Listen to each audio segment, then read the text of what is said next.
ಎಷ್ಟೋ ಪದಗಳು ನಾನು ಉಪಯೋಗಿಸೋದು ಒಂದು ಸತಿ ಎನರ್ಜಿ ಎಕ್ಸ್ಪ್ಲೋಷನ್ ಅಂತ ಹೇಳ್ತೀನಿ, ಸೋಲ್ ಅಂತ ಹೇಳ್ತೀನಿ. ಕೆಲವು ಪದಗಳೆಲ್ಲ ಬರೀ ಅದನ್ನು ಡಿಕ್ಷನರಿ ಮೀನಿಂಗ್ ಹೋದರೆ ನಿಮ್ಗೆ ಅರ್ಥನೇ ಆಗಲ್ಲ. ಕೆಲವು ಪದಗಳು ಬರೀ ಡಿಕ್ಷನರಿ ಮೀನಿಂಗ್ಗೆ ಅರ್ಥ ಆಗಲ್ಲ. ಅದು ಗಾಡ್ ಅಂತೀರ, ದೇವರು ಅಂತೀರ, ಈಸ್ ಓನ್ಲಿ ಎ ಸೌಂಡ್ ಅಲ್ವಾ? ಯಾಕೆಂದರೆ ನೀವು ನೋಡಿದ್ದೀರಾ? ಇಲ್ಲ, ಬರೀ ಸೌಂಡ್ ಅದು. ಆದರೆ ಕೌ ಅಂದ ತಕ್ಷಣ, ಹಸು, ನಾಯಿ ಅಂದ ತಕ್ಷಣ ನಿಮಗೆ ಕರೆಕ್ಟಾಗಿ ನೋಡಿರೋದ್ರಿಂದ ಒಂದು ಕಲ್ಪನೆಗೆ ಬಂದುಬಿಡುತ್ತೆ. ದೇವರು ಕಲ್ಪನೆಗೆ ಬರೋದಿಲ್ಲ ಅಷ್ಟು ಸುಲಭವಾಗಿ. ನೀವು ನೋಡಿದ್ರೂ, ವಿಗ್ರಹ ನೋಡಿದ್ದೀರಾ, ಫೋಟೋ ನೋಡಿದ್ದೀರಾ, ಫೋಟೋ ಕಲ್ಪನೆಗೆ ಬರುತ್ತೆ ಹೊರತು ಗಾಡ್ ಅಂದರೆ ನಿಜವಾಗ್ಲೂ ದೇವರು ಕಲ್ಪನೆಗೆ ಬರೋಕ್ಕೆ ಸಾಧ್ಯವೇ ಇಲ್ಲ.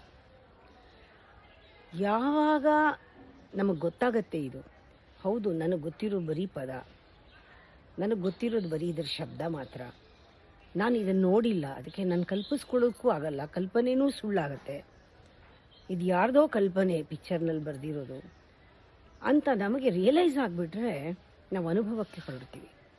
ಪ್ರತಿ ಪದನೂ ನಾವು ಅನುಭವಿಸೋಕ್ಕೆ ಶುರು ಮಾಡಿದಾಗ ಅದ್ರ ಅರ್ಥನೇ ಬೇರೆ ಇರುತ್ತೆ. ಬೇಕಾದ್ರೆ ನೋಡಿ.